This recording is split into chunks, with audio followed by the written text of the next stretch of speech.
বিজয়ের ৪৯ বছর উদযাপনের সূচনা, জাতীয় স্মৃতিসৌধে রাষ্ট্রীয় সম্মান। জাতির শ্রেষ্ঠ সন্তানদের প্রতি শ্রদ্ধা জানাতে সর্বস্তরের মানুষের ঢল।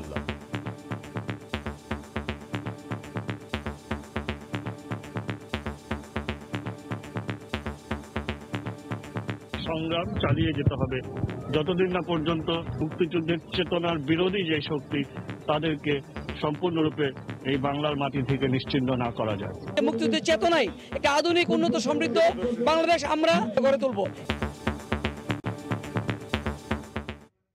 দেখছিলেন প্রধান শিরোনাম। সকালের সময়ের সঙ্গে আছি আমি কামরুল হাসান সবুজ। এবার অন্যান্য শীর্ষ সংবাদ। ধর্ম নিয়ে বিশৃঙ্খলা সহ্য করা হবে না, বিভ্রান্তি ছড়াচ্ছে ৭১-এর পরাজিত শক্তি, হুঁশিয়ারি প্রধানমন্ত্রীর। বঙ্গবন্ধুর ভাস্কর্য নিয়ে দুই মন্ত্রীর দুই কথা, মুক্তিযুদ্ধ মন্ত্রী বললেন বিরোধিতাকারীরা মতলববাজ, স্বরাষ্ট্রমন্ত্রী বললেন আলোচনা করেই সিদ্ধান্ত। জীবন ও জীববৈচিত্র্য রক্ষায় পদ্মা সেতু প্রকল্পের টাকায় হচ্ছে বিশেষ জাদুঘর, জানা যাবে সেতু তৈরির ইতিহাস। ২০২২ সালে জনসাধারণের জন্য উন্মুক্তের আশা। এবং বিজয় দিবসের শুভেচ্ছা জানালেন সাকিব মাশরাফিরা।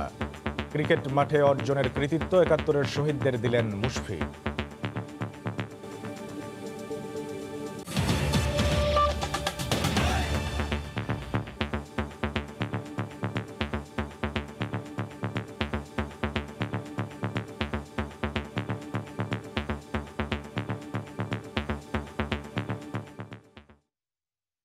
এই মুহূর্তে সাভার জাতীয় স্মৃতিসৌধে আছেন রিপোর্টার তরিকুল ইসলাম সৌরভ এবং চট্টগ্রাম কেন্দ্রীয় শহীদ মিনারে আছেন সহকর্মী পার্থপ্রতিম বিশ্বাস।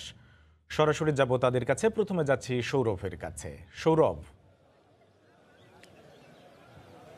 সবুজ, ১৯৭১ সালের ১৬ই ডিসেম্বর যে উদ্দীপনা, যে উচ্ছ্বাস, যে আনন্দে বাঙালি উদ্বেলিত হয়েছিল, আজকে ৫০তম বর্ষে যখন বিজয়, তখনও কিন্তু সেই একই উদ্দীপনা, একই আনন্দ, একই উচ্ছ্বাস আমরা লক্ষ্য করছি। আমরা রয়েছি সাভার স্মৃতিসৌধে, যে স্মৃতিসৌধ, যে মিনারটি ৩০ লক্ষ প্রাণের বিনিময়ে প্রাণে রঞ্জিত, সেই স্মৃতিসৌধ কুয়াশাচ্ছন্ন, হয়তো খুব স্পষ্ট দেখা যায় না, তবে বাঙালির হৃদয় সেটি একেবারে উজ্জ্বল হয়ে আছে, প্রজ্জ্বল হয়ে আছে। এবং সেই কারণেই মানুষ কিন্তু এই শীতের সকালে সকল কিছুকে উপেক্ষা করে এখানে এসেছেন সাভারের এই স্মৃতিসৌধে। এখানে আসবারই কথা এসেছেনও। আমরা দেখেছি রাষ্ট্রপতি এবং প্রধানমন্ত্রীর পক্ষে সামরিক সচিব এখানে শ্রদ্ধা নিবেদন করবার পরে ৭টা থেকে সর্বসাধারণের জন্য উন্মুক্ত করে দেওয়া হয়েছে এই অঙ্গন। এরপরেই সাধারণ মানুষের উপস্থিতিতে, তাদের শ্রদ্ধার্ঘ্যে, তাদের পুষ্পার্ঘ্যে এখানে কিন্তু আমরা লক্ষ্য করেছি হাজারো মানুষের উপস্থিতি। এবং ক্রমান্বয়ে এটির যে সংখ্যা বাড়ে সেটি প্রতি বছরই আমরা দেখি। বিভিন্ন রাজনৈতিক, সামাজিক, সাংস্কৃতিক সংগঠন এবং ব্যক্তিগতভাবে কেউ কেউ, পরিবার নিয়েও কেউ কেউ এসেছেন শ্রদ্ধা অর্পণ করতে। এই সাভারের আশেপাশে শুধু নয়, ঢাকা থেকে এবং অন্যান্য এলাকা থেকেও কিন্তু মানুষ এসেছেন, রাজনৈতিক কর্মীরা এসেছেন, স্লোগান দিচ্ছেন, কণ্ঠে ধারণ করছেন জয় বাংলা স্লোগান, যেটি ১৯৭১ সালে এই স্লোগান নিয়ে কিন্তু মানুষ যুদ্ধে ঝাঁপিয়ে পড়েছিল। নিরস্ত্র বাঙালি কিন্তু সশস্ত্র পাকিস্তানিদের বিরুদ্ধে যুদ্ধ করেছে, প্রবল মনোবল নিয়ে তারা এগিয়েছে। ৭ই মার্চের বঙ্গবন্ধুর ভাষণ, সেই ঐতিহাসিক ভাষণের পরে মানুষ বুঝে গিয়েছিল তাকে কি করতে হবে, এবং সেই করেছে। একেবারেই আমরা দেখেছি যে তারপরে মানুষ ৯ মাস যুদ্ধ করেছে, এরপরে তার কাঙ্ক্ষিত যেই বিজয় সেটি এসেছে। সেই বিজয়ের পরেও কিন্তু প্রায় ৫০ বছর কেটেছে, কিন্তু মানুষের সেই আগ্রহ, মানুষের সেই উদ্দীপনা এক ইঞ্চিও কমেনি। একই উদ্দীপনা, একই উচ্ছ্বাস, একই রকম ভালোবাসা নিয়ে মানুষ কিন্তু এখানে এসেছেন। বেলা গলার সাথে সাথে কিন্তু মানুষের এই উপস্থিতিটা বাড়বে। এটি যে একেবারে মানুষের প্রাণের একটি জায়গা হয়ে উঠেছে সেটি কিন্তু নিশ্চিতভাবে বলা যায়। তো মোটামুটি এই ছিল সাভার স্মৃতিসৌধ থেকে আমার কাছে সর্বশেষ। আমাদের আরেকজন সহকর্মী পার্থপ্রতিম বিশ্বাস রয়েছেন চট্টগ্রামে, সেখানের বিজয় উদযাপনের খবরাখবর জানাবেন তিনি। ধন্যবাদ সৌরভ। 1971 সালে পাক হানাদার বাহিনীকে পরাজিত করে পৃথিবীর বুকে সৃষ্টি হয়েছিল নতুন একটি দেশ, যার নাম বাংলাদেশ, লাল সবুজের বাংলাদেশ। সেক্ষেত্রে আজকে মহান বিজয় দিবস। সকাল থেকেই নানা কর্মসূচি এখানে রয়েছে এবং ঠিক সকাল 8টায় বিউহলের করুণ সুরের মাধ্যমে বিজয় দিবসের যে আনুষ্ঠানিক কর্মসূচি, সেই কর্মসূচি শুরু হয়েছে এবং প্রথমেই আসলে চট্টগ্রামের কেন্দ্রীয় শহীদ মিনারে ফুল দিয়ে শ্রদ্ধা নিবেদন করেন চট্টগ্রাম সিটি কর্পোরেশনের প্রশাসক খোরশেদ আলম সুজন। এরপর একে একে পুলিশ কমিশনার, ডিআইজি থেকে শুরু করে বিভাগীয় কমিশনার থেকে শুরু করে সবাই একে একে কিন্তু শহীদদের প্রতি ফুল দিয়ে শ্রদ্ধা নিবেদন করছেন, তাদের যে ভালোবাসা সে ভালোবাসাটুকু নিবেদন করছেন। আমরা দেখেছি ঠিক সকাল 8টা থেকে চট্টগ্রামের কেন্দ্রীয় শহীদ মিনারে ফুল দিয়ে শ্রদ্ধা নিবেদন শুরু হচ্ছে। সেক্ষেত্রে একে একে মুক্তিযোদ্ধা সন্তান কমান্ড, মুক্তিযোদ্ধা সংসদ থেকে শুরু করে সর্বস্তরের মানুষজন কিন্তু আজকে একে একে শ্রদ্ধা নিবেদন করছে। আমরা দেখেছি কনকনে শীতের মধ্যেও কিন্তু ছোট ছোট শিশুরা বাবা মায়ের হাত ধরে চট্টগ্রামের শহীদ মিনারে আসছেন এবং তারা শ্রদ্ধা নিবেদনের জন্য সুশৃঙ্খলভাবে কিন্তু তারা অপেক্ষা করছেন। সেক্ষেত্রে আমরা দেখতে পাচ্ছি একে একে সবাই কিন্তু শ্রদ্ধা নিবেদন করছে এবং শ্রদ্ধা নিবেদন করার পরে কিন্তু সবাই কিন্তু নেমে যাচ্ছেন। এবং এখানে চট্টগ্রামের যিনি প্রশাসক খোরশেদ আলম সুজন, যিনি আমাদেরকে জানিয়েছেন আসলে যারা বাংলাদেশকে চায়নি, যারা বাংলাদেশকে পিছিয়ে দিতে চেয়েছে, যারা বাংলাদেশের সূর্য সন্তানদের হত্যা করার মাধ্যমে বাংলাদেশকে পিছনে ধাবিত করতে চেয়েছে, 30 লক্ষ মানুষকে হত্যা করেছে, তারাই বর্তমানে বাংলাদেশকে আবারও অন্ধকারে ঠেলে দিতে চাচ্ছে। তাদের যারা সন্তানরা রয়েছে, সেই পাক হানাদার বাহিনীর যারা দোসররা, তাদের সন্তান যারা রয়েছে, তারাই বঙ্গবন্ধুর ভাস্কর্য ভাঙচুর করছে। তারাই ডিসেম্বর মাস আসলেই কিন্তু তারা সজাগ হয়ে ওঠে এবং তারা নানা ধরনের আসলে কর্মসূচি পালন করে যাতে মানুষের মধ্যে আতঙ্কের সৃষ্টি হয়। তবে তিনি বলেছেন 1971 সালে যেভাবে সবাইকে সাথে নিয়ে একসাথে পাক হানাদার বাহিনীকে প্রতিরোধ করা হয়েছিল, সেক্ষেত্রে ভাস্কর্য যারা ভাঙচুর করছে সেসব অপশক্তিকেও কিন্তু সবাইকে একসাথে সাথে নিয়ে প্রতিরোধ করার প্রত্যয় ব্যক্ত করেন তিনি। সেক্ষেত্রে এখানে যারা অন্যান্যরা বিভিন্ন জন এসেছে, বিভিন্ন সামাজিক সাংস্কৃতিক সংগঠনের পক্ষ থেকে যারা ফুল দিয়ে শ্রদ্ধা নিবেদন করতে এসেছে, সবাই একটি কথাই কিন্তু জোর কণ্ঠে বলছেন যে কোনো ধরনের অপশক্তি, কালো শক্তি যারা বাংলাদেশকে পিছিয়ে দিতে চায়, সম্মিলিত সবার প্রচেষ্টার মাধ্যমে কিন্তু এই বাংলাদেশকে রক্ষা করতে হবে এবং তাদেরকে প্রতিরোধ করার যে প্রচেষ্টা, সেই প্রচেষ্টা তারা ব্যক্ত করেছেন। তো সেক্ষেত্রে ঠিক সকাল 8টায় এখানে যেভাবে কেন্দ্রীয় শহীদ মিনারে ফুল দিয়ে শ্রদ্ধা নিবেদন শুরু হয়েছে, সেই শ্রদ্ধা নিবেদন কিন্তু এখনো চলছে। আমি আগে যেটি বলেছিলাম, প্রথমেই চট্টগ্রাম সিটি কর্পোরেশনের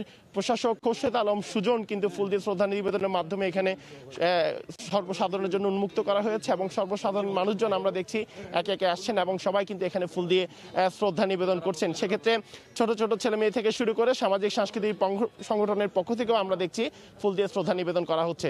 তো এই ছিল আমার কাছে এখনো পর্যন্ত চট্টগ্রামের কেন্দ্রীয় শহীদ মিনার থেকে এখানকার সর্বশেষ খবর। বিজয় দিবস উদযাপনের খবর জানাচ্ছিলেন সহকর্মী পার্থপ্রতিম বিশ্বাস ও সহকর্মী তরিকুল ইসলাম সৌরভ। 71-এর পরাজিত শক্তি মিথ্যা মন গড়া বক্তব্য দিয়ে ধর্মপ্রাণ মুসলমানের মনে বিভ্রান্তি ছড়াচ্ছে, সমাজে অশান্তি সৃষ্টি তাদের উদ্দেশ্য বলে জানিয়েছেন প্রধানমন্ত্রী শেখ হাসিনা। ধর্মকে রাজনীতির হাতিয়ার বানিয়ে বিভ্রান্তি তৈরি করা এসব গোষ্ঠীকে হুঁশিয়ার করে শেখ হাসিনা বলেছেন, ধর্মের নামে সমাজে কোনো বিভেদ বিশৃঙ্খলা করতে দেয়া হবে না। মহান বিজয় দিবস উপলক্ষে সন্ধ্যায় জাতির উদ্দেশ্যে ভাষণে একথা বলেন সরকার প্রধান।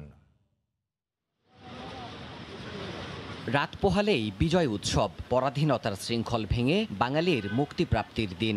লাখো প্রাণের বিনিময়ে অর্জিত স্বাধীনতা নিয়ে এক নতুন সন্ধিক্ষণে পা রাখবে 50 বছর বয়সী সার্বভৌম বাংলাদেশ।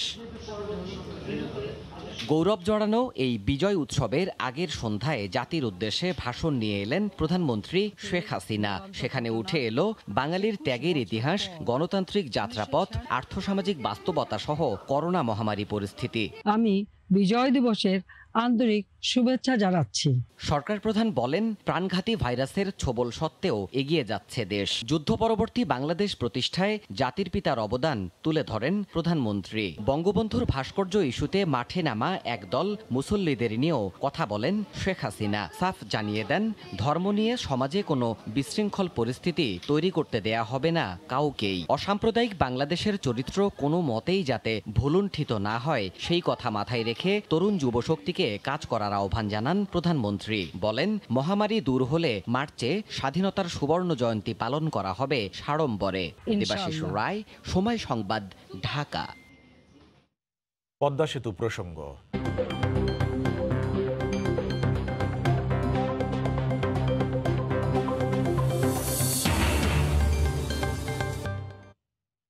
পদ্মা সেতুর পাশাপাশি এই অঞ্চলের জীবন ও জীববৈচিত্র্য রক্ষায় প্রকল্পের টাকায় গড়ে তোলা হচ্ছে বিশেষ একটি জাদুঘর।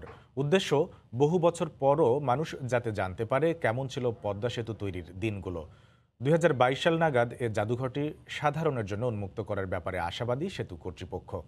সাইফুল ইসলামের ছবিতে এহসান জুয়েলের রিপোর্ট। পদ্মা সেতুর এমন সব ভারী যন্ত্রপাতি আর থাকবে না। কাজ শেষে চলে যাবে ঠিকাদার প্রতিষ্ঠান চায়না মেজর ব্রিজ কোম্পানির পক্ষ থেকে ভাড়ায় আনা যন্ত্রগুলো। তবে তাদের স্মৃতি রয়ে যাবে দেশে। চীন থেকে এসব যন্ত্রের রেপ্লিকা বানিয়ে আনার পর সেগুলো ঠাঁই পাবে পদ্মা সেতুর জাদুঘরে। শুধু পদ্মা সেতুর কাঠামো নয়, সেতু এলাকার জীববৈচিত্র্য সংরক্ষণ করা হচ্ছে এই জাদুঘরে। 2016 সালে শুরু করা এই প্রকল্পে এর মধ্যে লক্ষ্য অনুযায়ী 1000-এর বেশি প্রজাতি সংগ্রহ করার কাজ শতভাগ শেষ হয়েছে। ঢাকা বিশ্ববিদ্যালয় প্রাণীবিজ্ঞান বিভাগের তত্ত্বাবধানে স্তন্যপ্রায়ী প্রাণী, ব্যাঙ, সরীসৃপ, শামুক, ঝিনুক, পদ্মার মাছ, প্রজাপতি, পাখি সবকিছুই ঠাঁই পাচ্ছে এই জাদুঘরে। মৃত বন্যপ্রাণীগুলো সংগ্রহ করা হচ্ছে পদ্মার পাশাপাশি দেশের বিভিন্ন অঞ্চল থেকে। তথ্য প্রযুক্তির মাধ্যমে এটা বিশ্বব্যাপী প্রচারেরও ব্যবস্থা করা হবে। জাদুঘর এবং পদ্মা সেতু এলাকা সম্পর্কে জানতে পারে, এই এলাকার প্রাণী সম্পর্কে জানতে পারে। এছাড়া পদ্মা এলাকার জীবন জীবিকার কিছু অংশ থাকবে। পদ্মার বুকে পাল উড়িয়ে চলা অনেক নৌকা এর মধ্যে হারিয়ে গেছে। এ নদীর সুবিখ্যাত ইলিশের পাশাপাশি সেগুলো ঠাঁই দেয়া হচ্ছে এই জাদুঘরে। তবে এখনও মিউজিয়ামের মূল ভবনটি নির্মাণ না হওয়ায় আপাতত সেগুলোকে ঠাঁই দেয়া হয়েছে অস্থায়ী একটি ভবনে। এই প্রকল্পের মেয়াদ 2021 সালের জুন মাস পর্যন্ত। আশা করা হচ্ছে 2022 সালের দিকে মূল ভবন নির্মাণ শেষে উন্মুক্ত করা যাবে জাদুঘরটি। সেতু মানেই রড, সিমেন্ট আর কনক্রিটের অবকাঠামো বুঝালেও এ অঞ্চলের জীববৈচিত্র্য রক্ষায় ভূমিকা রাখছে পদ্মা সেতু। একসময় অনেক কিছুই হয়তো হারিয়ে যাবে, তবে পদ্মার জীবন আর এখানকার ইতিহাসের সাক্ষী হয়ে থাকবে এই জাদুঘর। এহসান জুয়েল, সময় সংবাদ, মাওয়া, মুন্সিগঞ্জ। ফাইজারের পর যুক্তরাষ্ট্রে এবার অনুমোদন পেতে যাচ্ছে মডার্নার করোনার টিকা। বিশেষজ্ঞরা মডার্নার টিকাকে 94% কার্যকর দাবি করা জরুরি ব্যবহারের জন্য এই টিকার অনুমোদন পাওয়ার পথ সুগম হয়েছে। যুক্তরাষ্ট্রের খাদ্য ওষুধ প্রশাসন এফডিএও মডার্নার টিকা নিয়ে কোনো উদ্বেগ নেই বলে জানিয়েছে। একই সঙ্গে এর ক্ষতিকর কোনো পার্শ্ব প্রতিক্রিয়াও নেই বলে উল্লেখ করা হয়। চলতি সপ্তাহে টিকাটি অনুমোদন পেতে পারে বলে ধারণা করা হচ্ছে। এর আগে গত সপ্তাহে ফাইজারের টিকা নিয়েও একই মূল্যায়ন করেছিল এফডিএ।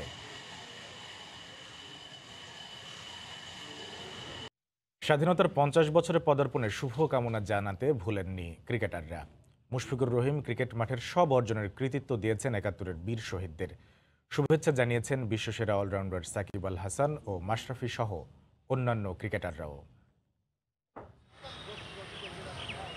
লাখো শহীদের রক্তে কেনা আমাদের গর্বের স্বাধীনতা। একটা জাতীয় সঙ্গীত, বিশ্বের বুকে আলাদা একটা ভূখণ্ড আর অহংকারের লাল সবুজ পতাকা। 16 ডিসেম্বর মনে করিয়ে দেয় জাতির শ্রেষ্ঠ সন্তানদের আত্মত্যাগ। তাই দিনটি উদযাপনে বাঙালিরা হয় বাঁধনহারা।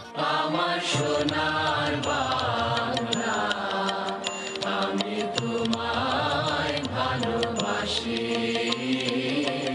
যাদের ত্যাগে বিশ্ব মঞ্চে সাকিব, মাশরাফিরা দাঁড়ায় নিজস্ব পতাকা নিয়ে, তারাই তো সবার আগে স্মরণ করবেন মহান যোদ্ধাদের। তাই তো পারিবারিক কারণে বঙ্গবন্ধু টি-20 কাপ ছেড়ে বিদেশে পাড়ি দিলেও বিজয়ের 50 বছর পদার্পণে শুভকামনা জানাতে ভুল করেননি বিশ্বসেরা অলরাউন্ডার সাকিব আল হাসান। সামাজিক যোগাযোগ মাধ্যমে সবাইকে জানিয়ে গেছেন বিজয়ের শুভেচ্ছা। সাবেক অধিনায়ক মাশরাফি বিন মুর্তজাও সামাজিক যোগাযোগ মাধ্যমে পোস্ট করেছেন, শুভেচ্ছা জানিয়েছেন মহান বিজয় দিবসের। শ্রদ্ধায় স্মরণ করেছেন 71-এর শহীদদের। ক্রিকেট মাঠে নিজেদের সব অর্জনের কৃতিত্ব মুশফিক দিয়েছেন বীর যোদ্ধাদের, যাদের রক্তের বিনিময়ে 9 মাসেই ধরা দিয়েছিল কাঙ্ক্ষিত স্বাধীনতা। বিজয়ের প্রথম প্রহরে ফেসবুকে শুভেচ্ছা জানিয়েছেন অন্য ক্রিকেটাররাও। তাসকিন তার পেজে মুক্তিযুদ্ধে শহীদদের মহান আত্মত্যাগকে স্মরণ করার সাথে জানিয়েছেন বিজয়ের শুভেচ্ছা। বিজয়ের 50 বছরে পদার্পণে শুভেচ্ছা জানাতে ভুল করেননি কামরুল ইসলাম রাব্বি, সাব্বির রহমান, সুমন খানরা। তারাও সামাজিক যোগাযোগ মাধ্যমে শহীদদের প্রতি শ্রদ্ধা জানিয়েছেন। বিজয়ের শুভেচ্ছার মিছিলে শামিল সাবেক ক্রিকেটাররাও। নাফিস ইকবাল তার ভেরিফাইড ফেসবুক পেজে শুভেচ্ছা জানিয়েছেন মহান বিজয় দিবসের। তারেক হাসান শিমুল, সময় সংবাদ। সকলের সময়ে আরও থাকছে। পারিবারিক কারণে যুক্তরাষ্ট্রে গেলেন সাকিব আল হাসান। বিশ্বসেরা অলরাউন্ডারকে বঙ্গবন্ধু কাপের ফাইনালে মিস করবেন ভক্তরা। বিজয়ের ৪৯ বছরে বাংলাদেশ ব্যাংকের বৈদেশিক মুদ্রার রিজার্ভ দাঁড়িয়েছে পাকিস্তানের কেন্দ্রীয় ব্যাংকের দ্বিগুণের বেশি। প্রবাসীদের পাঠানো রেমিটেন্স আর রপ্তানিতে ভর করে বৈদেশিক মুদ্রার মজুদ $৪,২০০ কোটি মাইল ফলক ছাড়িয়েছে। ব্যাংকাররা বলছেন, নগদ প্রণোদনায় বৈধ পথে রেমিটেন্স পাঠাতে উৎসাহী হয়েছেন প্রবাসীরা। হরিপদ সাহার রিপোর্ট। প্রায় ১ কোটি প্রবাসী বাংলাদেশি কাজ করে মধ্যপ্রাচ্য সহ বিশ্বের বিভিন্ন দেশে। তাদের পাঠানো বৈদেশিক মুদ্রা দেশের অর্থনীতিতে জুগিয়ে যাচ্ছে শক্তি। গত অর্থ বছরেই প্রথম প্রবাসীদের পাঠানো অর্থের বিপরীতে নগদ 2% হারে প্রণোদনা দেওয়া হয় বাজেটে। তারপর থেকেই বৈধ পথে প্রবাসী আয় বৃদ্ধি পায়। এই যে সরকারি চ্যানেলে আর এর মধ্যে হয়েছে কি 2% কিন্তু ইনসেন্টিভ, আর আমরা অগ্রণী ব্যাংক কিন্তু আরও 1% দিয়েছি, তো এতে 3% কিন্তু বেনিফিটটা পেয়েছে। এইটা কিন্তু বড় ধরনের তাদের মধ্যে একটা আগ্রহ সৃষ্টি করছে। এবং once they start remitting money through official channel, তারা তখন অফিসিয়াল চ্যানেলের সুবিধাটা পেয়ে গেছে, যে মজা পেয়ে গেছে। কেন্দ্রীয় ব্যাংকের তথ্য মতে গত বছর $1,820 কোটি প্রবাসী আয় আসে। চলতি বছরের 10 ডিসেম্বর পর্যন্ত মোট রেমিটেন্স প্রবাহের পরিমাণ $1,170 কোটি বেশি। এর বিপরীতে আমদানি ব্যয় কমা আর রপ্তানি আয় ও বিদেশি ঋণের প্রবৃদ্ধিতে বছর ব্যবধানে $1,000 কোটি বেশি রিজার্ভ বেড়েছে। চলতি অর্থ বছরের প্রথম 4 মাসে কিন্তু আমদানি কমেছে প্রায় 13%, আর রপ্তানি বেড়েছে 1.1%। আর পুরো বছর জুড়ে কিন্তু আমদানি অনেকখানি কম ছিল। এই কারণে কিন্তু বৈদেশিক মুদ্রার উপরে চাপটা অনেকখানি কমেছে। সব মিলিয়ে কিন্তু যে ইতিবাচক প্রবণতাটা তৈরি হয়েছে সেটা আমাদের সামনের দিনগুলোতে ধরে রাখতে হবে, এবং সেই জন্য আমাদের যে প্রবাসী শ্রমিক ভাই বোন তাদেরকে উৎসাহ দিতে হবে। মঙ্গলবার বাংলাদেশ ব্যাংকের রিজার্ভ যখন অবস্থান করছিল $4,209 কোটি, তখন 71-এর মুক্তিযুদ্ধে পরাজিত পাকিস্তানের কেন্দ্রীয় ব্যাংকের বৈদেশিক মুদ্রার মজুদ মাত্র $2,040 কোটি। হরিপদ সাহা, সময় সংবাদ, ঢাকা। ৪৯তম মহান বিজয় দিবসে বীর সন্তানদের স্মরণে রাজশাহী বিশ্ববিদ্যালয় বধ্যভূমিতে ফুল দিয়ে শ্রদ্ধা জানাচ্ছেন সর্বস্তরের মানুষ। এই মুহূর্তে সেখানে আছেন সহকর্মী রাকিবুল হাসান। সরাসরি চলে যাচ্ছি তার কাছে। রাকিব। সবুজ, আপনাকে ধন্যবাদ। বিজয়ের এই ৪৯তম উৎসবের যে ক্ষণ, সেখানেই কিন্তু আমরা দেখছি রাজশাহী নগরী, রাজশাহী বিশ্ববিদ্যালয় সহ বিভিন্ন এলাকায় যে শহীদ মিনার বা স্মৃতিসৌধ এবং যে বধ্যভূমিগুলো রয়েছে, সেখানে সাধারণ মানুষের ঢল নেমেছে। তারা স্বাস্থ্যবিধি মেনেই কিন্তু মানুষ তারা ফুল নিয়ে বিভিন্ন বয়সের মানুষজন এখানে আসেন। বিভিন্ন শ্রেণী পেশার মানুষজন কিন্তু সংগঠনের পক্ষ থেকে ব্যক্তিগতভাবে এবং নানান আয়োজনের মধ্য দিয়ে কিন্তু তারা তাদের যেই শ্রদ্ধার্ঘ সেটি আসলে নিবেদন করছেন, এবং এখান থেকেই তারা প্রত্যাশা করছেন পরবর্তী একটি উজ্জ্বল বাংলাদেশের। এবং যে এখন যে বাংলাদেশকে তারা দেখছেন, তারা বিশ্বাস করেন যে বঙ্গবন্ধু যে সোনার বাংলাদেশ গড়ার স্বপ্ন দেখেছিলেন, সেটি ধীরে ধীরে যে এগিয়ে যাচ্ছে আমাদের বিভিন্ন মেগা প্রকল্পগুলো বাস্তবায়নের মধ্য দিয়ে, বিভিন্ন উন্নয়নের মধ্য দিয়ে, সেটি অব্যাহত থাকবে এবং ৫০তম যে বিজয় উৎসব সেটি আরো সাড়ম্বরে পালন করা সম্ভব হবে বলে তারা প্রত্যাশা করছেন। এবং আমরা এখানে দেখেছি কিছুক্ষণ আগে রাজশাহী বিশ্ববিদ্যালয়ের উপাচার্য এম আব্দুস সোবহান, তিনি এখানে আসলে পুষ্পার্ঘ্য অর্পণ করেছেন, শ্রদ্ধা জানিয়েছেন শহীদদের। এবং এছাড়া রাজশাহী বিশ্ববিদ্যালয়ের শহীদ মিনারে সেখানেও কিন্তু আব্দুস সোবহান, তিনি এখানে আসলে পুষ্পার্ঘ্য অর্পণ করেছেন, শ্রদ্ধা জানিয়েছেন শহীদদের। এবং এছাড়া রাজশাহী নগরীর অন্যান্য যে সমস্ত শহীদ মিনারগুলো আছে সেখানেও আমরা লক্ষ্য করেছি সকাল থেকেই কিন্তু সাধারণ মানুষ এই শীত উপেক্ষা করেই কিন্তু তারা নেমে এসেছেন এবং শুধুমাত্র শহীদদের বিজয় দিবস উদযাপনের খবর জানাতে রাজশাহী বিশ্ববিদ্যালয় থেকে যোগ দিয়েছিলেন সহকর্মী রাকিবুল হাসান।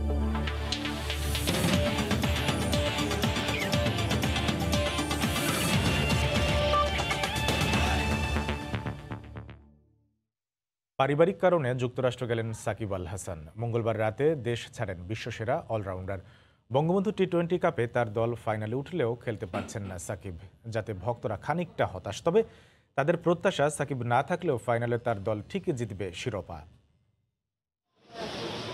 এ যেন বিনা মেঘে বজ্রপাত। জেমকন খুলনা বঙ্গবন্ধু টি-20 কাপের ফাইনালে, কিন্তু খেলতে পারবেন না সাকিব আল হাসান। যুক্তরাষ্ট্রে থাকা সাকিবের শ্বশুর অসুস্থ, তাই হঠাৎ করেই পরিবারের পাশে থাকতে সাকিব চলে গেলেন মার্কিন মুলুকে।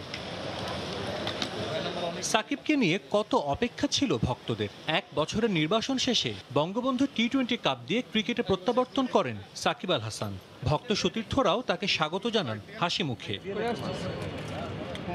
বঙ্গবন্ধু টি-20 কাপে সাকিবকে নিয়ে সবার প্রত্যাশা ছিল আকাশচুম্বী, তবে চলমান টি-20 আসরে দেখা যায়নি তার সেরাটা। টুর্নামেন্টে 9 ম্যাচ খেলেছেন সাকিব, 12 গড় ও 120 স্ট্রাইক রেটে 110 রান এসেছে তার ব্যাট থেকে।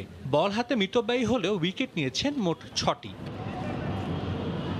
তবে সাকিব আভাস দিচ্ছিলেন ফর্মে ফেরার। কোয়ালিফায়ার ম্যাচে জ্বলে ওঠেন সাকিব। ব্যাট হাতে 15 বলে 28 রান আর বোলিংয়ে এসে নেন মোসাদ্দেকের উইকেট। তাই ফাইনালের মতো বড় ম্যাচের আগে তার হুট করে দেশের বাইরে যাওয়াটা ধাক্কাই তার দলের জন্য। সাকিবের চলে যাওয়ায় হতাশ তার ভক্তরাও। সাকিব থাকলে ভালো হতো, ওর অভিজ্ঞতা অনেক কাজে দিত। আমরা খুব করে চাইছিলাম সে ফাইনাল ম্যাচে জ্বলে উঠবে। চট্টগ্রামের মতো দলের বিপক্ষে অবশ্যই সাকিব আল হাসানের মতো একজন অলরাউন্ডারকে অবশ্যই খুলনা মিস করবে। সাকিব আল হাসান হয়তো এই আসলে খুব ভালো খেলতে পারেননি, তবে ফাইনালে যদি সাকিব আল হাসান থাকতেন তবে খুলনা খুবই উপকৃত হতো, কারণ সাকিব আল হাসানের অভিজ্ঞতাকে কাজে লাগিয়ে খুলনা হয়তো ভালো কিছু করতে পারতো।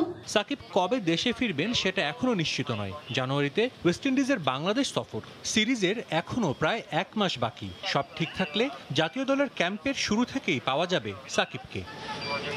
সাজিদ মুস্তাহিদ, সময় সংবাদ, ঢাকা। সকালের সময়ের শীর্ষ সংবাদ জানিয়ে দিচ্ছি আরেকবার। বিজয়ের 49 বছরে বাংলাদেশ জাতীয় স্মৃতিসৌধে রাষ্ট্রীয় সম্মান, জাতির শ্রেষ্ঠ সন্তানদের প্রতি শ্রদ্ধা জানাতে সর্বস্তরের মানুষের ঢল। ধর্ম নিয়ে বিশৃঙ্খলা সহ্য করা হবে না, বিভ্রান্তি ছড়াচ্ছে 71-এর পরাজিত শক্তি, হুঁশিয়ারি প্রধানমন্ত্রীর। এবং জীবন ও জীববৈচিত্র্য রক্ষায় পদ্মা সেতু প্রকল্পের টাকায় হচ্ছে বিশেষ জাদুঘর, জানা যাবে সেতু তৈরির ইতিহাস। 2022 সালে জনসাধারণের জন্য উন্মুক্তের আশা। এই ছিল সকালের সময়, সঙ্গে থাকুন সময়।